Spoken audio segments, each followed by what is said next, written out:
Now say, Chatillon, what would France with us?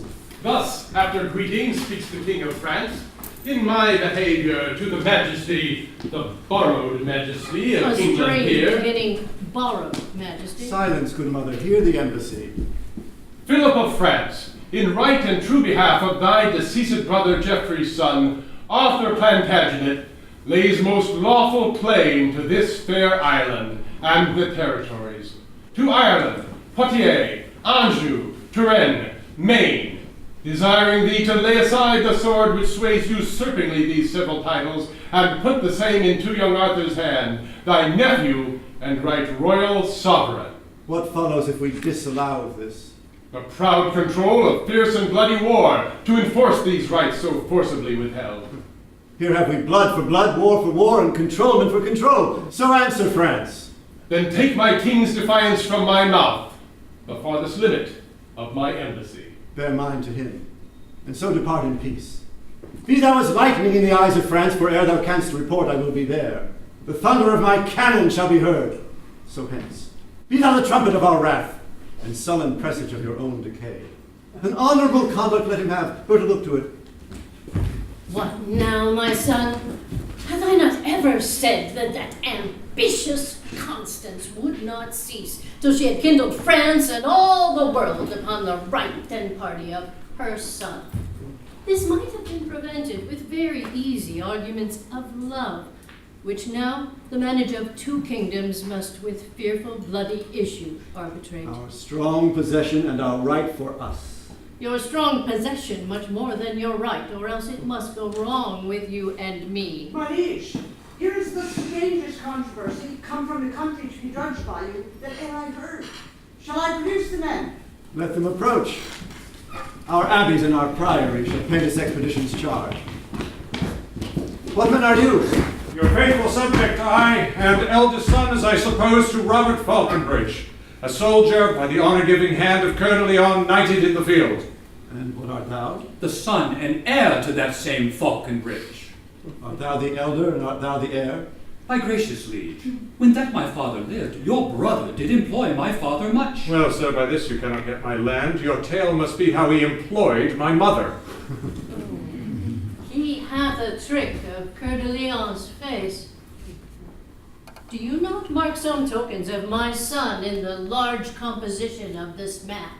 Mine eye hath well examined his parts and finds them perfect Richard. This concludes. My mother's son did get your father's heir. Your father's heir must have your father's land. Shall then my father's will be of no force to dispossess that child which is not his? Whether wouldst thou rather be of Falconbridge and like thy brother to enjoy thy land, or the reputed son of Coeur de Lion? The blood of kings prevails. What is thy name? Philip, my liege, Sir Robert's wife's eldest son. Bear now that name whose form thou bearest. Be now Sir Richard and Plantagenet. I am thy grandam Richard, call me so. I am a soldier and now bound for France. Come, madam. Come, Richard. On towards France.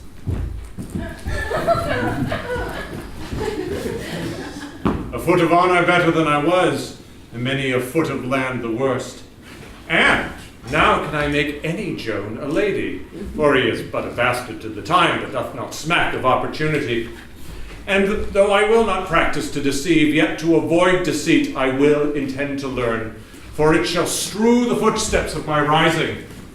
Who comes in such haste? Don't meet my mother. There is the slave that holds in chase mine honor, up and down. Is it Sir Robert's son that you seek so? Sir Robert's son, I, thou unreverend boy, Sir Robert's son. Why scornst thou at Sir Robert? Madam, I was not old Sir Robert's son. We know his handiwork.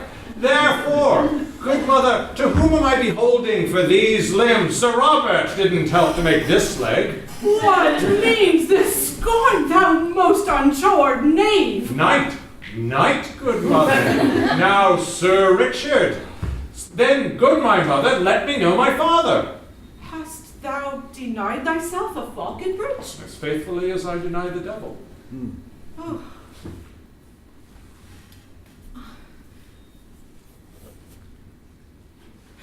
King Richard, Coeur de Lion was thy father. By long and vigorous suit I was seduced to be given for him in my husband's bed.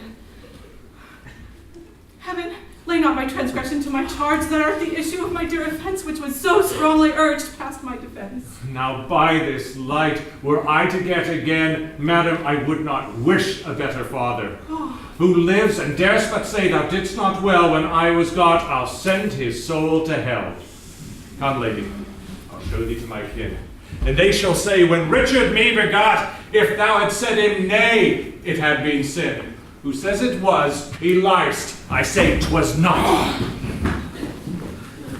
Oh, before Angiers well met brave Austria!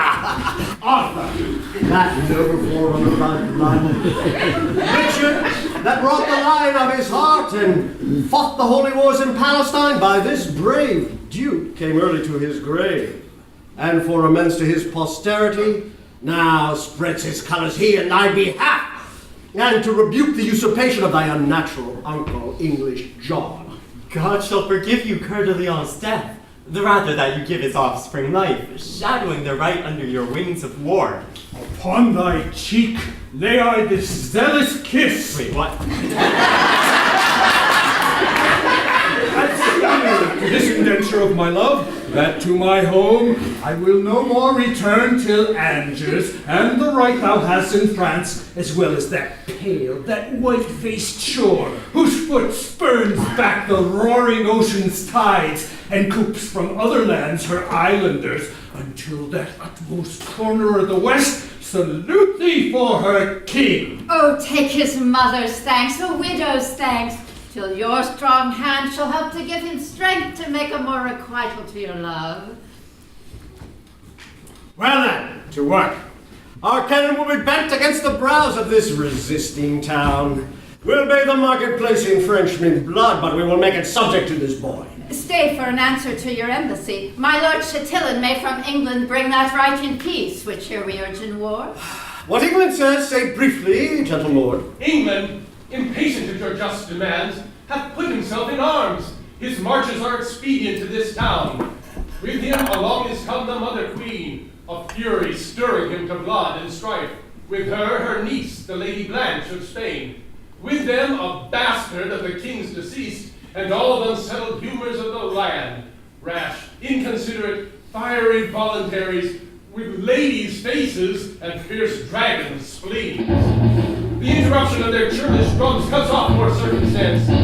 Now prepare! How unlooked for is this expedition? By how much unexpected, by so much we must awake endeavor for defense. Peace be to France.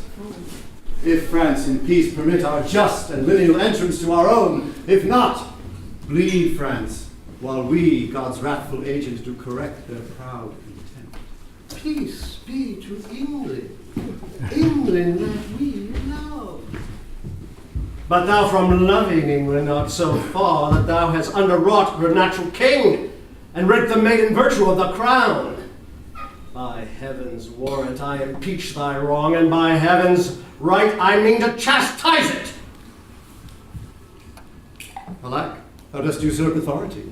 Excuse it is to beat usurping down. Who is't thou dost call usurper, France? Let me make answer, thy usurping son. Out, insolent! Thy bastard shall be king, that thou mayst be a queen and check the world. My bed was ever to thy son as true as thine was to thy husband. By my soul, his father never was so true begot. It cannot be, and if thou wert his mother. Peace! There's the Hear that crier! mother. What the devil art thou? One who will play the devil, sir, with you if he catch your hide, and you alone. You are the hare of whom the proverb goes, whose virtue is to pluck dead lions by the beard. I'll smoke your skin coat if I catch you right. What cracker is this that deafs our ears? Women and fools! Break off your conference. King John, this is the very sum of all. England and Ireland, Anjou, Touraine, Maine. In right of Arthur I do claim of thee. Wilt thou resign them and lay down thy arms? My life as soon. I do defy thee, France. Arthur of Britain, yield thee to my hand. And out of my dear love I'll give thee more than e'er the coward hand of France can win. Submit thee, boy. Come to thy grandam, child. Do, child, go to thy grandam, child, give grandam kingdom, and its grandam shall give thee a plum, a cherry, and a fig. There's a good Give grandam. my mother peace. I would that I were low laid in my grave. I am not worth this coil that's made for me. His mother's shames him so, poor boy, he weeps. His grandam's wrongs, and not his mother's shames, draws those heaven-moving pearls from his poor eye. Thou monstrous slanderer of heaven and earth, Thou monstrous injurer of heaven and earth. thou unadvised scold, I can produce a will that bars the title of thy son. Aye, who doubts that? A will, a wicked will, a woman's will, a cankered grandam's will. Peace, lady, pause, or be more temperate. Some trumpet, summon hither to our gates these men of Angiers. Let us hear them speak whose title they admit, Arthur's or John's.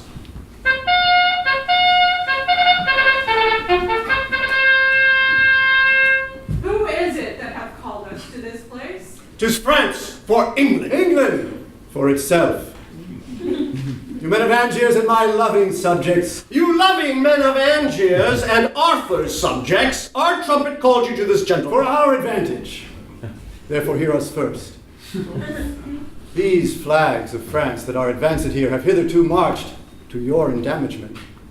Their cannons have their bowels full of wrath, and ready mounted are they to spit forth their iron indignation against your walls. And but for our approach, these sleeping stones had been dishabited, and wide havoc made for bloody power to rush upon your peace. It is your lawful king, therefore, who now craves harborage within your city's walls. When I have said, make answer to us both.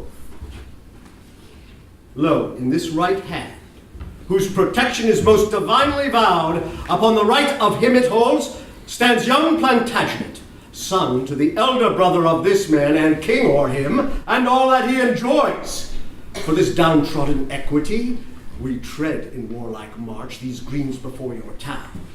Be pleased to pay the duty that you owe to him who owns it, namely this young prince.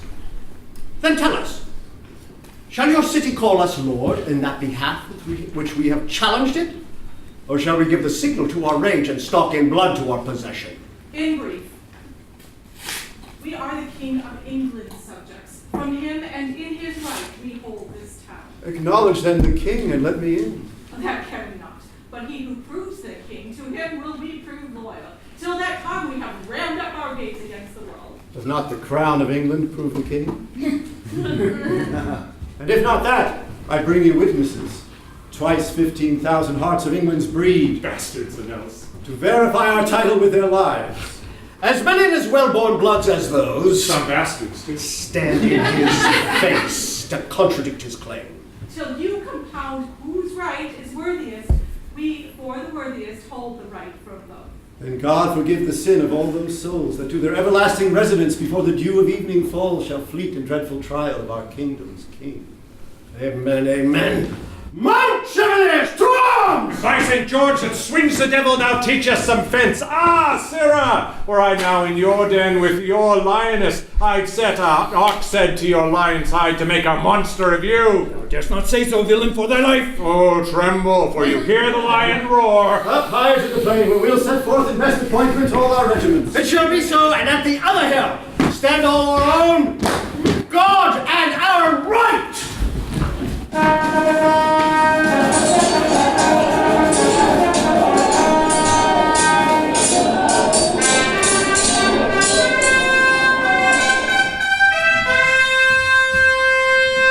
You men of Angiers, open wide your gates, and let young Arthur, Duke of Britain, in, who by the hand of France this day hath made much work for tears in many an English mother, whose sons lie scattered on the bleeding ground. Many a widow's husband groveling lies, coldly embracing the discolored earth. And victory, with little loss, doth play upon the dancing banners of the French, who are at hand, triumphantly displayed, to enter conquerors, and to proclaim Arthur of Britain, England's king, and yours. Rejoice, you men of Angiers, ring your bells. King John, your king and England's doth approach, commander of this hot malicious day. Our colors do return in those same hands that did display them when we first marched forth. And like a jolly troop of hunchmen come our lusty English, all with purpled hands, dyed in the dying slaughter of their foes. Open your gates and give the victors way. Heralds, from off our towers we might behold from first to last your onset and retire. Blood hath fought blood, and blows have answered blows. Strength matched with strength and power confronted power. Both are alike, and both alike we like. One must prove greatest. While they weigh so even, we hold our town for neither, yet for both. France, hast thou yet more blood to cast away? England, thou hast not saved one drop of blood in this hot trial more than we have France. Ha! Majesty, how high thy glory towers when the rich blood of kings is set on fire. Now doth death line his dead chaps with steel, and now he feasts mousing the flesh of men in undetermined differences of kings. Speak, citizen, for England! Who's your king? The King of England, when we know the King. Know him in us that here hold up his right, in us that are our own great deputy. A greater power than we denies all this, and here we stand, until our fears resolved be by some king made manifest to all. By heaven, these knaves of Angiers flout you, kings! Your royal presences be ruled by me. Be friends, one, and both conjointly bend your sharpest deeds of malice on this town. From east and west let France and England mount her battering cannon, charge her to the mouths, even till unfenced desolation leave them as naked as the vulgar air. That done, dissever your united strength and part your mingled colors once again, turn face to face and bloody point to point, then, in a moment, Fortune shall cull forth out of one side her happy minion to whom she will, in favor, grant the day. Now by the sky that hangs above our heads, I like it well. What sayest thou, France? Shall we lay this town even with the ground, and then after fight who shall be king of it? Let it be so. Say, where wilt thou assault? We from the west will send destruction. I from the north. Our thunder from the south shall rain our drift of bullets on this town. Prudent discipline from north to south, France to England, blow in each other's faces. I'll set them to it. Come away. Hear us, great kings. Vouchsafe a while to stay, and I shall show you peace and fair-faced lead. Win you this city without stroke or wound. Rescue those breathing lives to die in beds that here come sacrifices for the field. If thou canst by thy words this city spare from certain death wrought by this dreaded siege, speak on with favor. We are bent to hear. That daughter there of Spain, the Lady Blanche, is niece to England. Look upon the years of Louis the Dauphin and that lovely maid. If lusty love should go in quest of beauty, where should he find it fairer than in Blanche? If zealous love should go in search of virtue, where should he find it purer than in Blanche?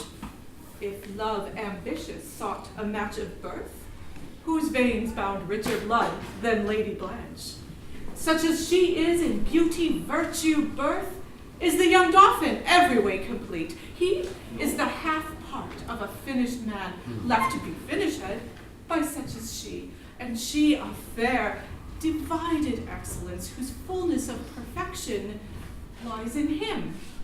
This union shall do more than battery can to our fast-closed gates, for at this match the mouth of passage shall we fling wide ope, and give you entrance. Our ears are cudgelled, not a word of hers, but buffets like better than a fist of France. Zounds, I was never so bethumped with words since I first called my brother's father Dad.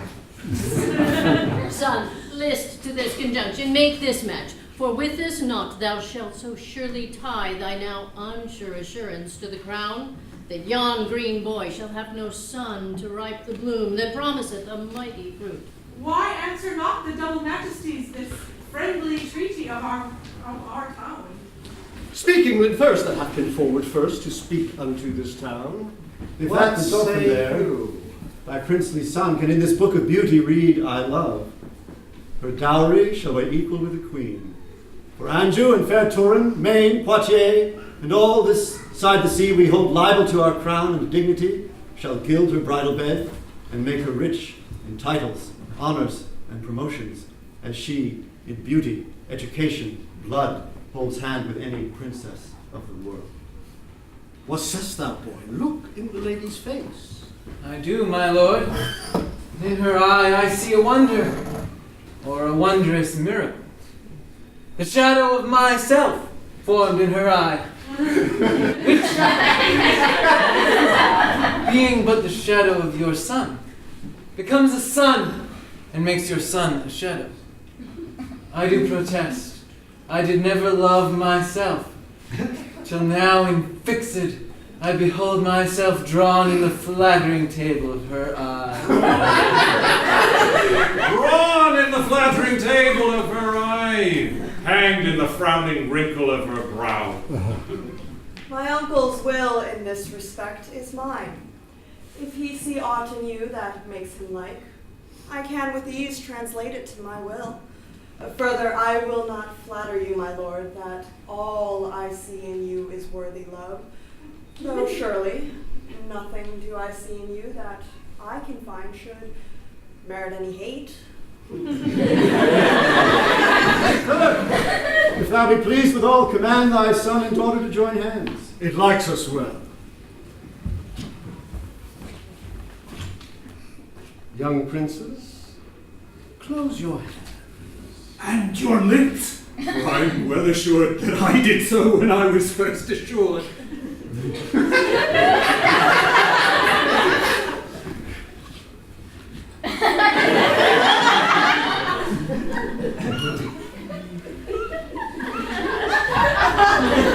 Now, citizens of Angiers, ope your gates. Let in that amity which you have made.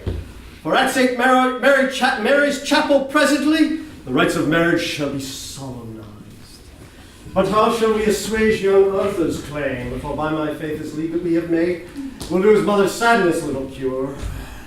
We'll find a means to stop her. Go, we as well as haste will suffer us to this unlooked for, unprepared pomp.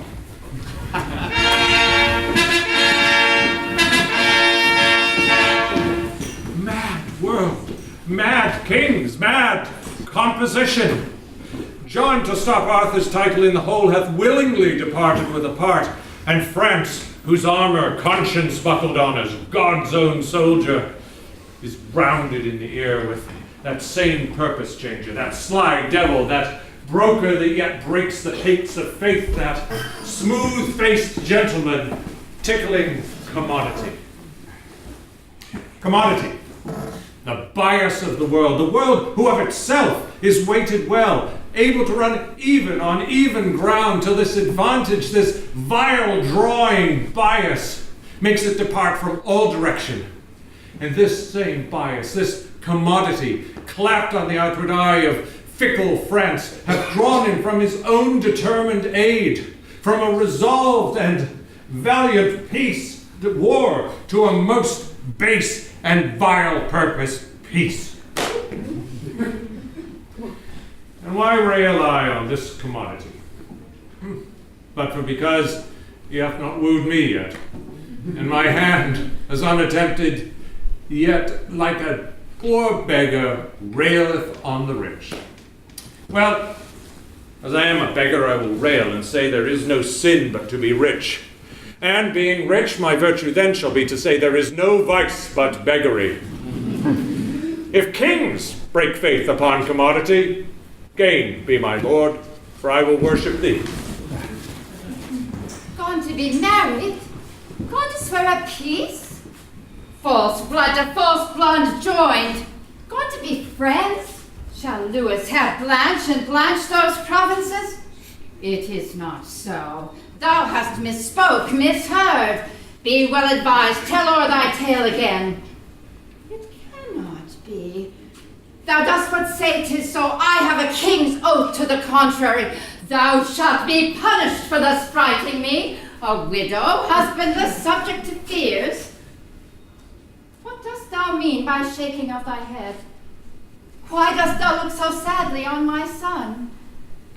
Then speak again.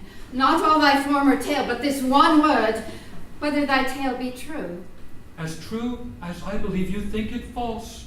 Louis, Mary, Blanche. Oh boy, then where art thou?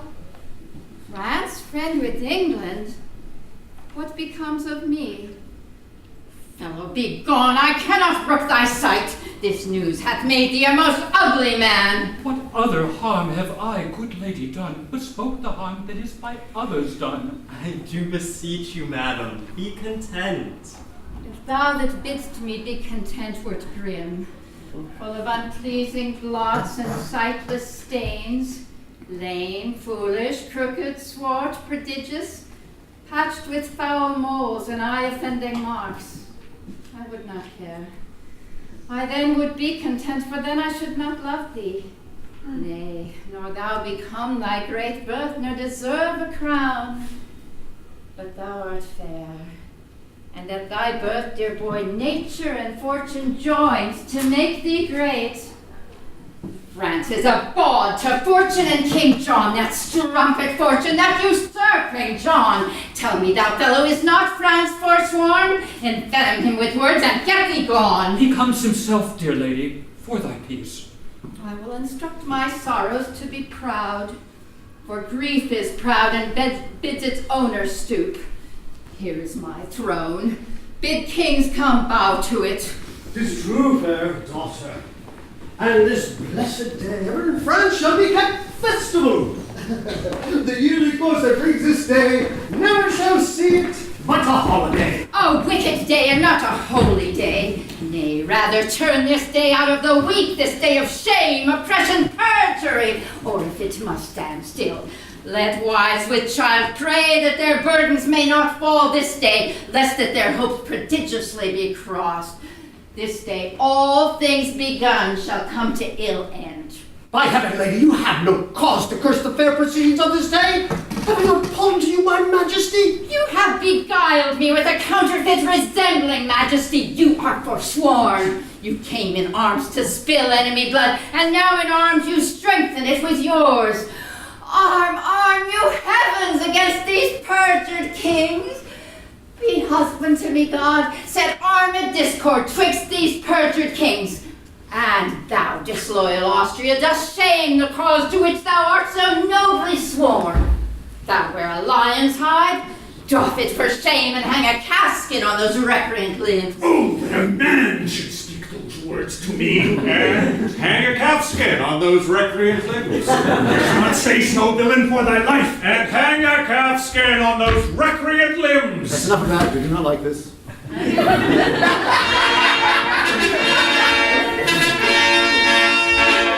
Here comes the holy legate of the Pope. Hail, you anointed deputies of God. To thee, King John, my holy errand is. I, Pandulf, a fair Milan cardinal, and from Pope Innocent, the legate here, do in his name religiously demand that thou... Why thou against the church? Why? I'm sorry, say that again. Why thou against the church? Why thou against the church dost spurn and force perforce keep Stephen Langton from his holy see as Archbishop of Canterbury. This in our foresaid Holy Father's name, Pope Innocent, I do demand of thee. What earthly name to interrogatories can task the free breath of a sacred king? Thou canst not, cardinal, devise a name so slight, unworthy and ridiculous to charge me to an answer as the Pope. Tell him this tale, that no Italian priest shall tithe or toil in our dominion, but as we, under him, are God supreme, so in that great supremacy where we do reign, we will alone uphold without the assistance of a mortal hand. So tell the Pope, with all reverence set apart, to him and his usurped authority. Brother of England, you blaspheme in this. Though you and all the kings of Christendom are so grossly led by this meddling priest, yet I alone do me oppose the Pope, and count his friends my foes. Then by the lawful power that I have, thou shalt stand cursed and excommunicate, and meritorious shall that hand be called, canonized and worshipped as a saint, that takes away by any secret course thy hateful life. Now Philip, King of France. Let go the hand of that arch-heretic, and raise the power of France upon his head, unless he do submit himself to Rome. Look'st thou pale, France? Do not let go thy hand. King Philip, listen to the cardinal. I can have skin on his recreant limbs. What should he say but as the cardinal? Bethink you, father, for the difference is purchase of a heavy curse from Rome, or the light loss of England for a friend. For gold the easier. That's the curse of Rome. Oh, Louis, stand fast. The devil tempts thee here in likeness of a new untrimmed bride. The king is moved and answers not to this. Oh, be removed from him and answer well. So, King Philip, hang no more in doubt. Hang nothing but the calfskin, thou sweet lout. I am perplexed. and know not what to say. What canst thou say, but will perplex thee more, if thou stand cursed and excommunicate? Good Reverend Father, make my person yours, and tell me how you would bestow yourself. This royal hand and mine are newly knit. The latest breath that gave the sound to words was deep-sworn faith, peace, amity, true love between our kingdoms and our royal selves. And shall these hands so lately purged of blood unyoke this seizureless kind regret? Play fast and loose with faith, so just with heaven? My reverend father, let it not be so. Out of your grace, devise, ordain, impose some gentle order, then shall we be blessed to do your pleasure and continue friends. All form is formless, order orderless, say what is opposite to England's love. Therefore to arms, be champion of our church, or let the church our mother breathe her curse, a mother's curse, on her revolting son. France, thou mayst hold a serpent by the tongue, a chafed lion by the mortal paw, a fasting tiger safer by the tooth than keep in peace the hand which thou dost hold. I may disjoin my hand, but not my faith. So makest thou faith an enemy to faith, and like a civil war sets oath to oath thy tongue against thy tongue. Oh, let thy vow, first made to heaven, first be to heaven performed, that is, to be the champion of our church. So arm thy constant and thy nobler parts against this giddy, loose suggestion. If not, our holy curses light on thee. Father, to arms. Upon thy wedding day, against the blood that thou hast married. What, shall our feasts be kept with slaughtered men? O husband, hear me, even for that name which till this day I did ne'er pronounce. Upon my knee, I beg, go not to arms against mine uncle. Oh, upon my knee, made hard with healing, I do pray to thee, thou virtuous dolphin, alter not the doom forethought by heaven. Now shall I see thy love. What motive may be greater for thee than the name of life? That which upholdeth him that thee upholds, his honor. Oh, thine honor, Louis, thine honor. Amuse your majesty doth seem so cold, when such profound respects do pull you on. I will denounce a curse upon his head. Thou shalt not need. England, I will fall from thee. Oh, fair return of banished majesty. Oh, foul revolt of French inconstancy. France, thou shalt rue this hour within this hour. The suns were cast with blood. Fair day, adieu. Which is the side that I must go withal? I am of both. Each army hath a hand, and in their rage I having hold of both. They whirl asunder and dismember me. Husband, I cannot pray that thou mayest win. Uncle, I needs must pray that thou mayest lose. Whoever wins, on that side shall I lose. Lady, with me thy fortune lies. There where my fortune lies, there my life dies. Cousin, go draw our powers all together. France, I am burned up with inflaming wrath, that nothing can allay, nothing but blood, the blood and dearest valued blood of France. thy rage shall burn thee up, and thou shalt turn to ashes ere our blood quench that fire. To arms, let's hide!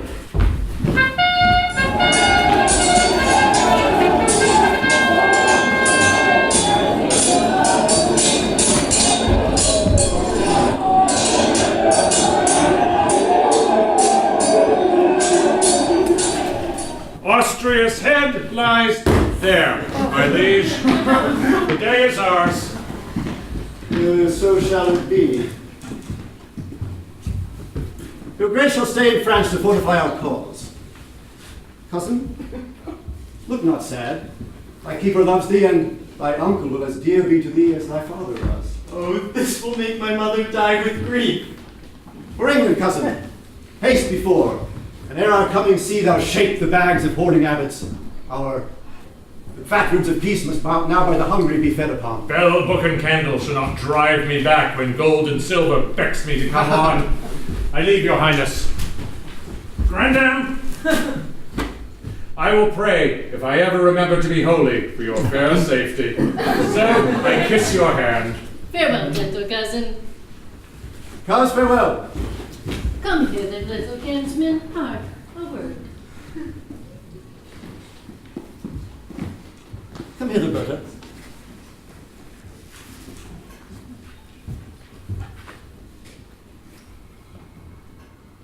Oh, my gentle Berta, we owe thee much. Within this wall of flesh there is a soul, counts thee her creditor, and with advantage means to pay thy love.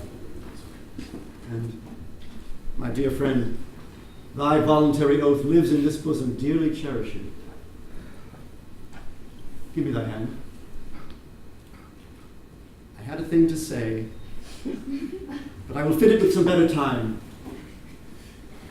By heavens, Berta, I am almost ashamed to say what good respect I have of thee. I am much bounden to your majesty. Thou hast no cause to say so, yet. But thou shalt have. And creep time ne'er so slow, but it shall come for me to do thee good. I had a thing to say, but let it go. The sun is in the heaven, and the proud day is all too wanton and too full of gauds to give me audience.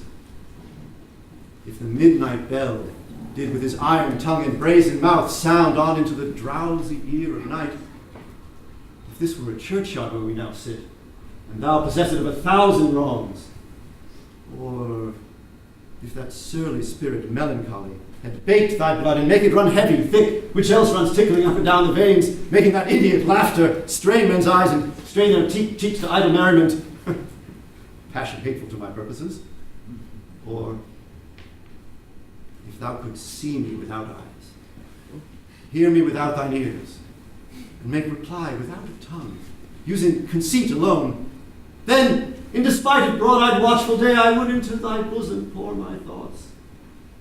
But I will not.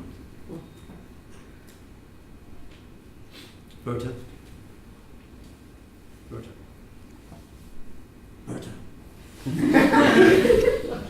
Throw thine eye on yon young boy. I'll tell thee what, my friend, he is a very serpent in my way. And wherefore this foot of mine doth tread, he lies before me. Dost thou understand me? Thou art his keeper. And I'll keep him so that he shall not offend your majesty. Death. My lord? The grave.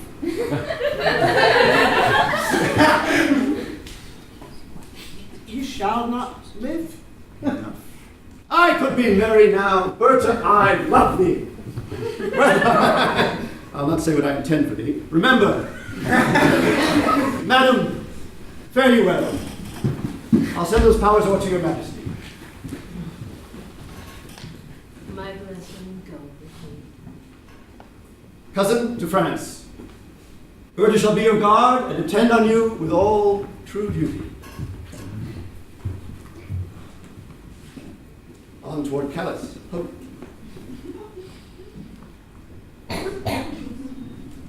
So, by roaring tempest on the flood, a horror madness of consorted sail is scattered and disjoined from fellowship. Courage and comfort also, yet go well. What can go well when we have run so ill? Are not we beaten? Is not Angiers ta'en? Young Arthur ta'en prisoner?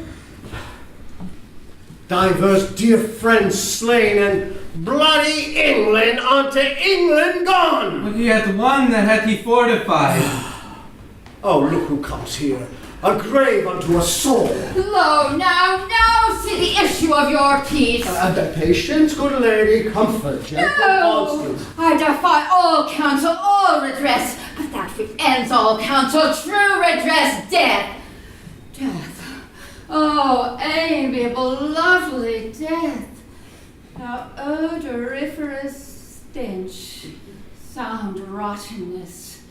Arise from the couch of lasting night, and I will kiss thy detestable bones, and put my eyeballs in thy vaulty brows, and wring these fingers with their household worms, and be a carrion monster like thyself. Come, grin on me, and I will think thou smilest and bust thee as thy wife. Fair affliction, peace. No, I will not, having breath to cry. Oh, that my tongue were in the thunder's mouth. Then with a passion would I shake the world. You utter madness, lady, and not sorrow. I am not mad. This hair I tear is mine. My name is Constance. I was Geoffrey's wife. Young Arthur is my son, and he is lost. I am not mad. I would to God I were, for then 'tis like I should forget myself. Oh, if I could, what grief should I then forget? Preach some philosophy to make me mad, and thou shalt be canonized, Cardinal. If I were mad, I should forget my son, or madly think a babe of rags were he.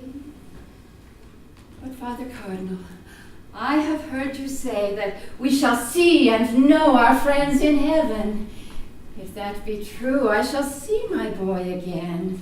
For since the birth of Cain, the firstborn male to him that did but yesterday suspire, there was not such a gracious creature born. But now will canker sorrow eat my bud, and chase the native beauty from his cheek, and he will be as hollow as a ghost. And rising so again, when I shall meet him in the court of heaven, I will not know him. Therefore never shall I see my pretty Arthur more. You hold too heinous a respect of grief. He talks to me that never had a son. You're as fond of grief as of your child. The grief fills up the room of my absent child. Lies in his bed, walks up and down with me, puts on his pretty looks, repeats his word, stuffs out his vacant garments with his form. Fare you well. Had you such a loss as I could give better comfort than you do. I fear some outrage. I'll follow her. There's nothing in this world can make me joy. Life is as tedious as a twice-told tale, vexing the dull ear of a drowsy man. What have you lost by losing of this day? All days of glory, joy, and happiness. No. When fortune means to men most good, she looks upon them with a threatening eye. 'Tis strange to think how much King John hath lost in this which he accounts so clearly won. Are you not grieved that Arthur is his prisoner? As heartily as he is glad he hath him. Your mind is all as youthful as your blood.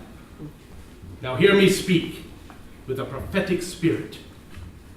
John hath seized Arthur, and it cannot be that whilst warm life plays in that young boy's veins, the misplaced John should entertain an hour, 1 minute, nay, 1 quiet breath of rest. A scepter snatched with an unruly hand must be as boisterously maintained as gained. That John may stand, then Arthur needs must fall. What should I gain by young Arthur's fall? You, in the right of Lady Blanche your wife, may then make all the claim that Arthur did. And lose it, life and all, as Arthur did? How free you are and fresh in this old world. John lays you plots. The times conspire with you. For he who steeps his safety in true blood shall find but bloody safety and untrue. This act, so evilly born, shall cool the hearts of all his people and freeze up their zeal, plainly denouncing vengeance upon John. Maybe he will not touch young Arthur's life, but will hold himself safe in his imprisonment. Oh, sir, when he shall hear of your approach, if that young Arthur be not gone already, even at that news he dies. And then the hearts of all his people will revolt from him. Methinks I see this hurly all on foot. But of what better matter breeds for you than I have said? The bastard Falconbridge is now in England, ransacking the church, offending charity. If but a dozen French were there in arms, they would be as a call to train 10,000 English to their side. To England go! I will wet on the king. Strong reasons make strange actions. Let us go! If you say aye, the king will not say no! Heat me those irons hot. Wilt thou stand within the arras?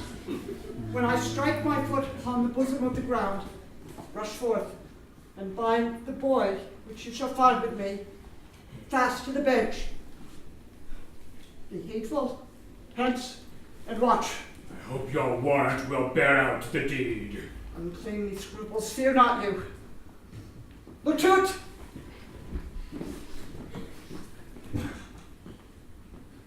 Young lad, come forth.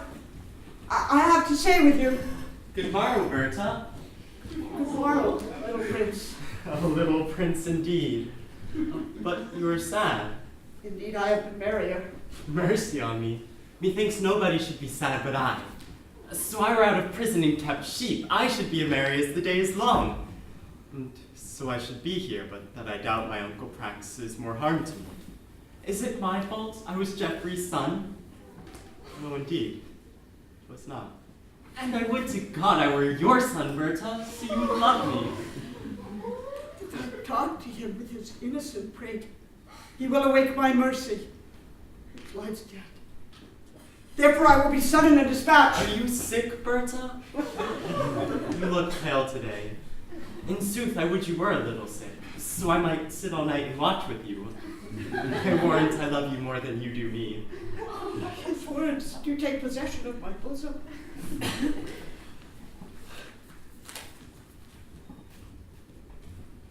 Read here, young Arthur. Now, foolish tears turning to piteous torture out of door. Can you not read it? Is it not fair read? Too fairly, Berta, for so foul effect. Must you with hot irons burn out both mine eyes? Young boy, I must. And will you? I will. Have you the heart? When your head did but ache, I knit my handkerchief about your brows. With my hand at midnight held your head. Many a poor man's son would have lain still and ne'er have spoken a loving word to you. But you, at your sick service, had a prince.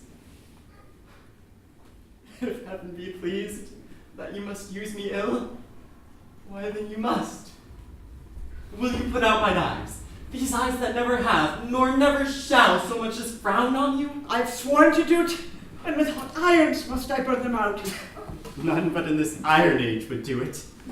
The iron of itself, though heat red hot, approaching near these eyes would drink my tears, and quench his fiery indignation, even in the matter of mine innocence.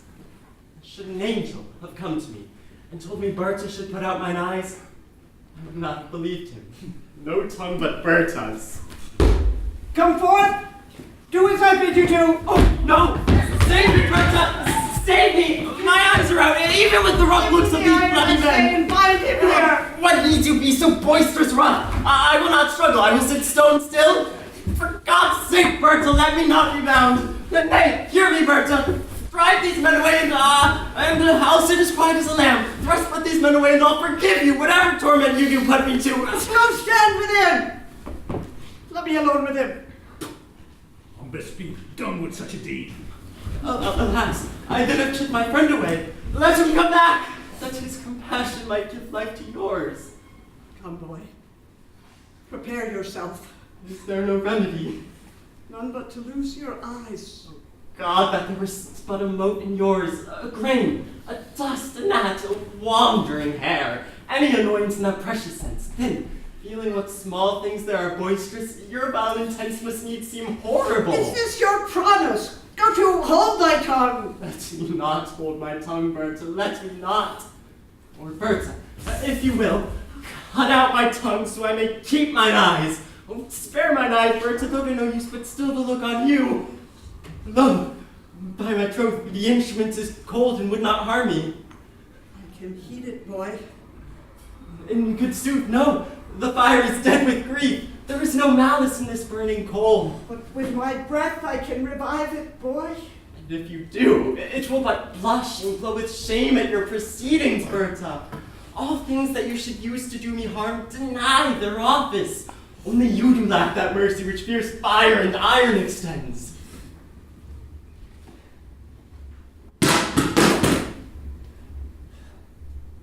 Well, see, to live.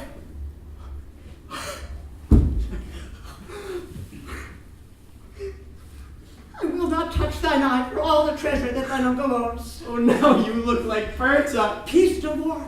Your uncle must not know but you are dead. Up with these dogged spies with false reports and not offending. Berta, how I say. Silence, silence no more. Go closely in with me. Much danger do I undergo for thee.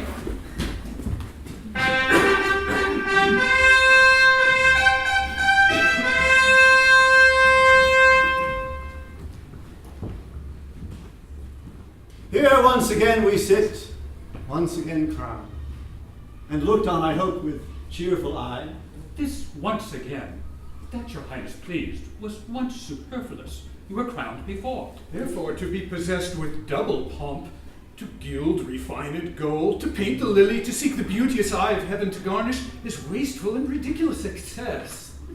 Some reasons of this double coronation I have possessed you with. Meantime, but ask what you would have reformed that is not well, and I will hear and grant you your requests. Then I, my liege, do heartily request the enfranchisement of Arthur, whose restraint doth move the murmuring lips of discontent to break into much dangerous argument. That the time's enemies may not have this to grace occasions, let it be our suit that you have bid us ask his liberty. Let it be so. I do commit his youth to your direction. Berta, what news with you? This is the one should do the bloody deed. And I do fearfully believe 'tis done what she so feared she had a charge to do. The color of the king doth come and go between his purpose and his conscience. His passion is so ripe it needs must break. We cannot change mortality's strong hands. Good lords, although my will to give is living, the suit which you demand is gone and dead. She tells us Arthur is deceased tonight. Indeed, we feared his sickness was past cure. Indeed, we heard how near his death he was, before the child himself felt he was sick. Why bend you such serious brows on me? Think you I bear the destiny of life? Have I controlment over the pulse of life? It is apparent foul play, and 'tis shame that greatness should so grossly offer it. Stay yet, Lord Salisbury. I'll go with thee. They burn in indignation. I repent. There is no foundation set on blood, no certain life achieved by others' death. What a fearful look thou hast. How goes things in France?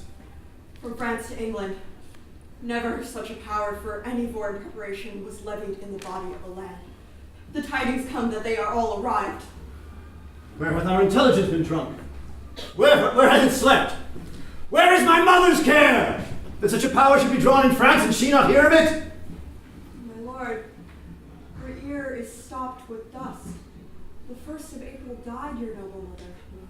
And as I hear, the Lady Constance in a frenzy died 3 days before.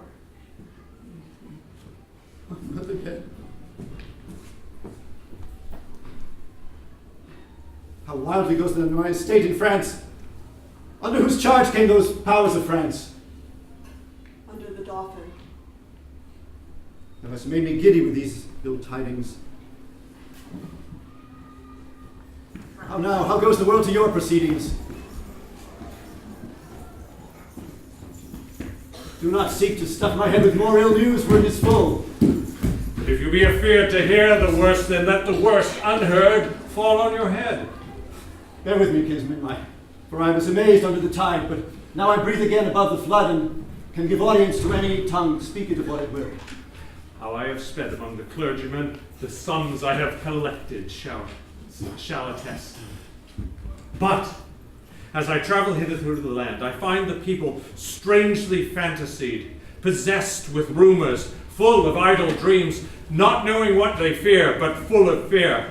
And here's a prophetess I brought with me off the streets of Pomfret, whom I found with many hundreds treading on her heels, to whom she sang in rude, harsh-sounding rhymes that ere the next Ascension Day, at noon, your highness should deliver up your crown.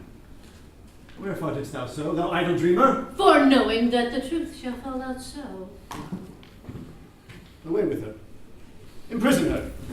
And on that day at noon whereon she says I shall lose my crown, let her be hanged. Oh. For her to take her to safety and return, for I have news I leave for thee. Cousin, hast thou more? The French, my lord. Men's mouths are full of it. I met Lord Pembroke and Lord Salisbury, their eyes as red as new enkindled fire, and others more, going to seek the grave of Arthur, whom they say is killed tonight on your suggestion. Go to them. Thrust yourself into their company. I have a way to win their loves again. I will seek them out. Go after him. With all my heart, my liege.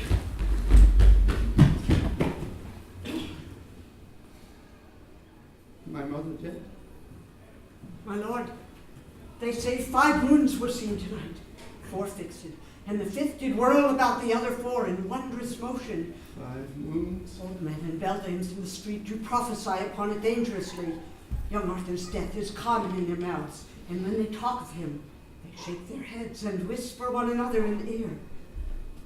I saw Smith stand with his hammer thus, the whilst his iron did on the anvil cool, with open mouth, swallowing a tailor's news, who, with shears and measure in his hand, standing on slippers that his nimble haste had falsely thrust upon contrary feet, told the many thousand warlike French that were embattled and ranked in Kent.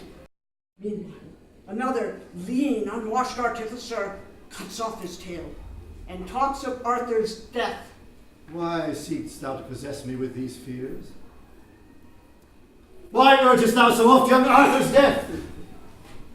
Thy hand hath murdered him. I had a mighty cause to wish him dead, but thou hadst none to kill him. No had, my lord. Why did you not provoke me? It is the curse of kings to be attended by slaves that think to understand the meaning of dangerous majesty when perchance it frowns more upon humor than advised respect. Here is your hand and seal for what I did. How oft the sight of means to do ill deeds makes deeds ill done. Hadst not thou been by, a villain by the hand of nature marked, quoted, and signed to do a deed of shame, this murder had not come into my mind. But taking note of thy abhorrent visage, finding thee apt for bloody villainy, I faintly broke with thee of Arthur's death, and thou, to be endeared to a king, made it no conscience to destroy a prince. If thou hadst but shook thy head, or made a pause when I spake darkly what I purposed, or thrown an eye of doubt upon my face, as bid me tell my tale in express words, and shame it struck me dumb, made me break off. But thou didst understand me by my signs. Yea, without stop, didst let thy heart consent, and consequently thy rude hand to act the deed that both our tongues held shame to name. Out of my sight! Never see me more. My nobles leave me, my state is brave, even if the ranks of foreign powers. Arm you against your other enemies. I'll make a peace between your soul and you. Young Arthur is alive. This hand of mine is yet a maiden and an innocent hand, not painted with the crimson spots of blood. Does Arthur live? Oh, haste me to the peers. Throw this report on their incensed rage, and make them tame withal. Forgive the comments that my passion made upon them. My blinding rage made thee more hideous than thou art. They answer not to. Bring the lords with all expedient haste.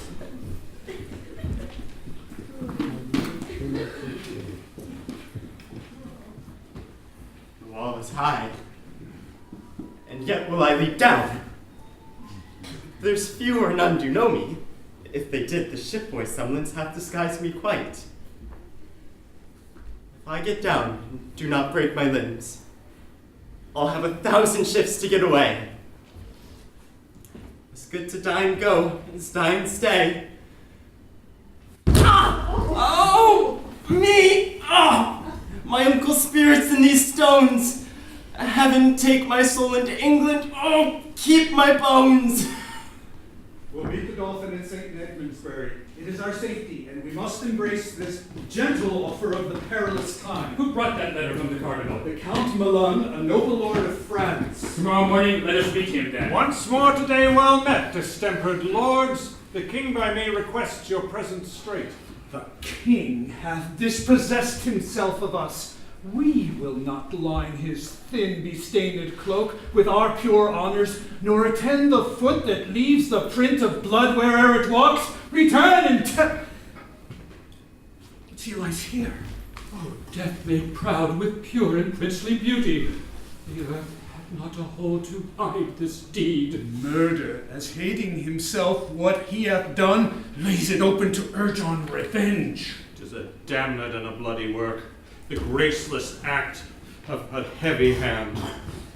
If it be the work of any hand, it is the work of Berta's hand, the purpose and the practice of the king, from whose obedience I forbid my soul. Here the traitors comes, O monstrous hag. Oh, Lord, I am hot with haste in seeking you. Young Arthur lives. The king has sent for you. She is bold and blushes not at death. Avaunt, thou hateful villain, get thee gone. I am no villain and defy you, sir. Out, dunghill! Darest thou brave a nobleman? Not for my life. And yet I dare defend my innocent life against an emperor. Thou art a murderer. Who killed this prince? 'Tis not an hour since I left him well. I honored him. I loved him. And will weep my date of life out for his sweet life's loss. Trust not the cunning waters of her eyes, for villainy is not without such room. But let's to Bury, to the Dolphin there. There tell the king he may inquire us out.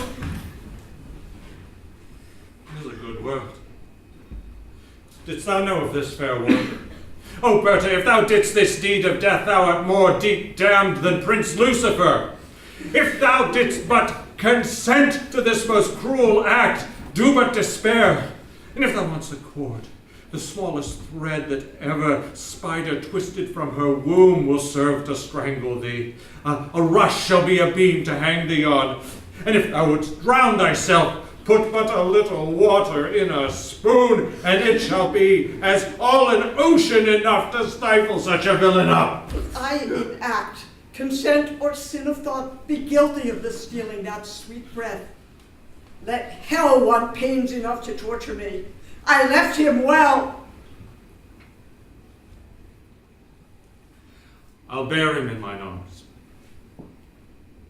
I am amazed, methinks, and lose my way amidst the thorns and dangers of this world.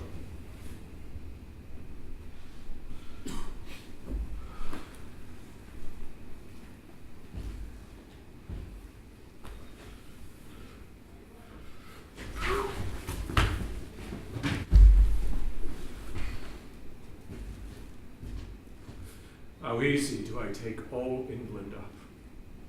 From forth this morsel of dead royalty, the life of all the realm is fled to heaven. Now follow me with speed, out to the king. 1,000 businesses are brief in hand, and heaven itself doth frown upon the land.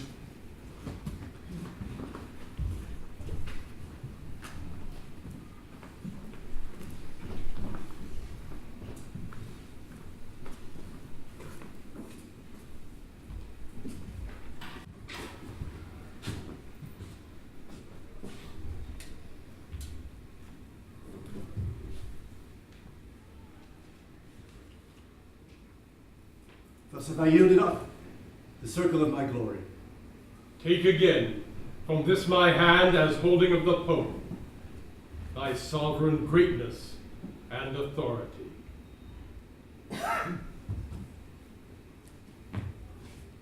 Now, keep your holy word. Go meet the French, and from His Holiness use all your power to stop their advance. Our people quarrel with obedience, swearing allegiance and the love of souls to stranger blood, to foreign royalty. This inundation of mistempered humor rests by you only to be qualified. It was my breath that blew this tempest up upon your stubborn usage of the Pope. But since you are a gentle convertite, my tongue shall hush again this storm of war. On this Ascension Day, remember well, upon your oath of service to the Pope, go I to make the French lay down their arms.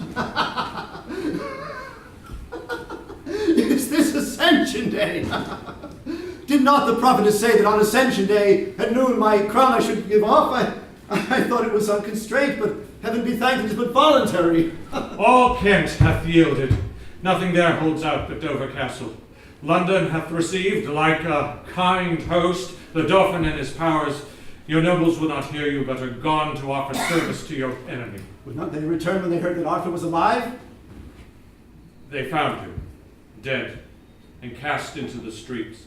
An empty casket where the jewel of life by some damned hand was torn and thrown away. Villain Bertha told me he did live. So, by my soul, he did, for aught she knew. But wherefore do you droop? Why look you sad? Be great in act, as you have been in thought. Let not the world see fear and sad distrust govern the motion of a kingly eye. Become thyself.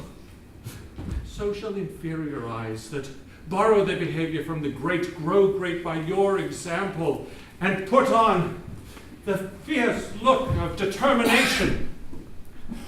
What, shall they seek the lion in his den, and fright him there, and make him tremble there? The legate of the Pope hath been with me, and I have made a happy peace with him, and he hath promised to withdraw those powers led by the Dauphin. Oh, inglorious league! Shall we, upon the footing of our land, send make-peace orders and make compromise, insinuation, parley, and base truth with arms invasive?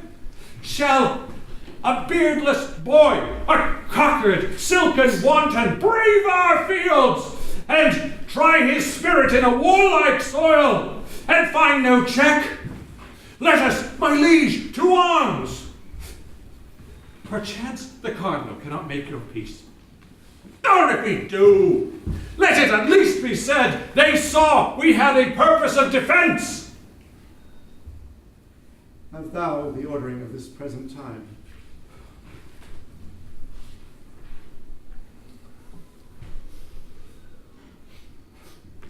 Away then, with good courage. And yet I know our party may well meet a prouder foe. My Lord Milan, let this be copied out, and keep it safe for our remembrance, that they and we, perusing o'er these notes, may know wherefore we took the sacrament, and keep our faiths firm and inviolable. Upon our sides it never shall be broken. And noble Dauphin, albeit we swear a voluntary zeal and an unurged faith to your proceedings, yet it grieves me, Prince, that we, the sons and children of this isle, were born to see an hour so sad as this, wherein we step after a stranger, march upon her gentle bosom, and fill up her enemies' ranks. I must withdraw and weep. A noble temper dost thou show in this, renowned Salisbury. Lift up thy brow, and with a great heart heave away this storm.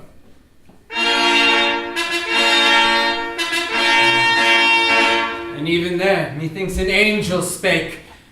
Look where this holy legate comes apace, to give us warrant from the hand of heaven, and on our action set the name of right with holy breath. Hail, noble Prince of France! The next is this. King John hath reconciled himself to Rome. His spirit is come in that so stood out against the holy church, the great metropolis and see of Rome. Therefore thy threatening colors now wind up, and tame the savage spirit of wild war, that like a lion fostered up at hand, it may lie gently at the foot of peace, and be no further harmful than in show. Grace shall pardon me. I will not back. I am too high born to be propertied, to be a secondary at control, or useful serving man or instrument to any sovereign state throughout the world. Your breath first kindled the dead coal of wars between this chastised kingdom and myself, brought in matter that should feed this fire. Now, it is far too huge to be blown out. You taught me how to know the face of right, acquainted me with interest in this land, yea, thrust this enterprise in my heart. And come ye now to tell me John hath made his peace with Rome. What is that peace to me? I, by the honor of my marriage bed, after young Arthur, claim this land for mine. And now it is half conquered. Must I back because that John hath made his peace with Rome? Am I Rome's slave? What penny hath Rome borne? What men provided? What munition sent to underprop this action? It's not I that undergo this charge. Who else but I? Have I not heard these islanders shout out, Vive le roi, as I have bent their towns? And have I not here the best cards for the game to win this easy match played for a crown? Shall I now give o'er the yielded set? No. No, on my soul, it never shall be said. You look but on the outside of this word. Outside or inside, I will not return till my attempt so much be glorified as to my ample hope was promised. The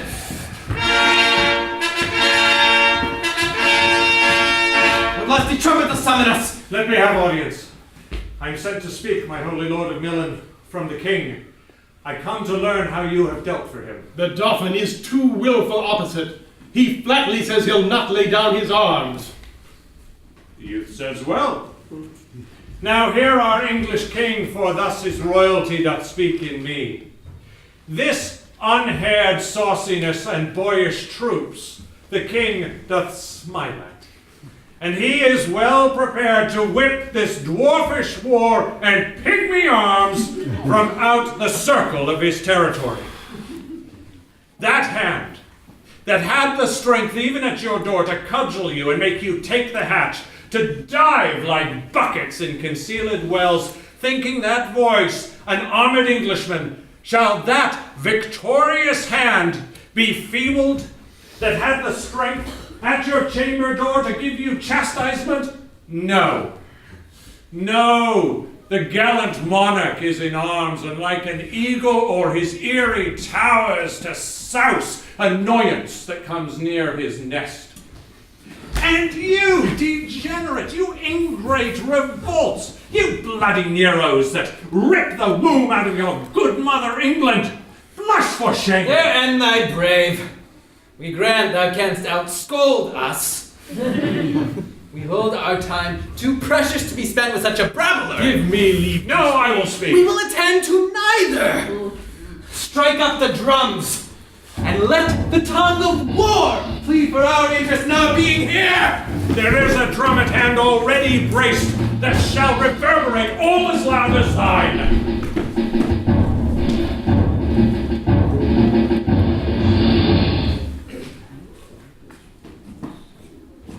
How goes the day with us, Berta? Badly, I fear. How fares your majesty? This fever that hath troubled me so long lies heavy on me. My lord, your valiant kinsman Falconbridge desires your majesty to leave the field and send him word by me which way you go. Tell him towards Swinstead, to the abbey there. Be of good comfort, for the great supply that was expected by the Dauphin is wrecked 3 nights ago on Goodwin Sands. The French fight coldly and retire themselves. This tyrant fever burns me up and will not let me welcome your good news. To Swinstead. To my litter. Straight. I did not think the king so stored with friends. That misbegotten devil, Falconbridge, alone upholds the day. 'Tis Count Alumni. Fly, noble English, you have uttered sword! See thou King John and fall before his feet. For if the prince be lord of this loud day, he means to recompense you for your pains by cutting off your heads.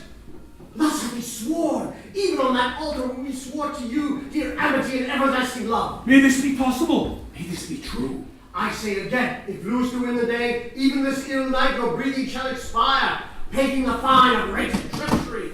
We do believe thee, and beshrew my soul, I do but love the favor in the form of this return to our great king. Away!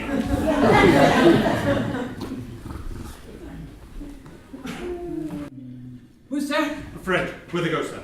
What's that to thee? Why may not I demand of thine affairs as just as well as you would do of mine? Bertha, I think. Thou knowest thou art my friend that knows my tongue so well. Who art thou? Who thou wilt. Oh, brave soldier, pardon me that any accent breaking from thy tongue should escape the true acquaintance of mine ear. Sad compliment. What news abroad? I here walk I in the black brow of night to find you out. So, Bertha, what's the news? The king, I fear, was poisoned by a monk. Yet speaks he, and perchance may still recover. Who hast thou left behind to tend his majesty? I know you not. The lords are all come back, and brought Prince Henry in their company, at whose request the king hath pardoned them, and they are all about his majesty. Withhold thine indignation, mighty heaven, and tempt us not to bear above our power. I tell thee, Bertha, this night, half my power, coming by these flats, is taken by the tide. These Lincoln washers have devoured them. Myself, well mounted, hardly have escaped. Away before, conduct me to the king. I doubt he will be dead ere I come. It is too late. The life of all his blood is touched corruptibly, and his pure brain doth by the idle comments it makes foretell the ending of mortality. His Highness yet doth speak, and holds belief that being brought into the open air, it would allay the fell poison that assaileth him. Let him be brought into the orchard here. Doth he still rage? He is more patient than when you left him. Even now he sung. Death, having preyed upon the outward parts, leaves them insensible, and his siege is now against the mind, the which he pricks and wounds with many lesions of strange fantasies. I am the signet to this pale faint swan, who chants a doleful hymn to his own death, and from the organ pipe of frailty sings his soul and body to their lasting rest.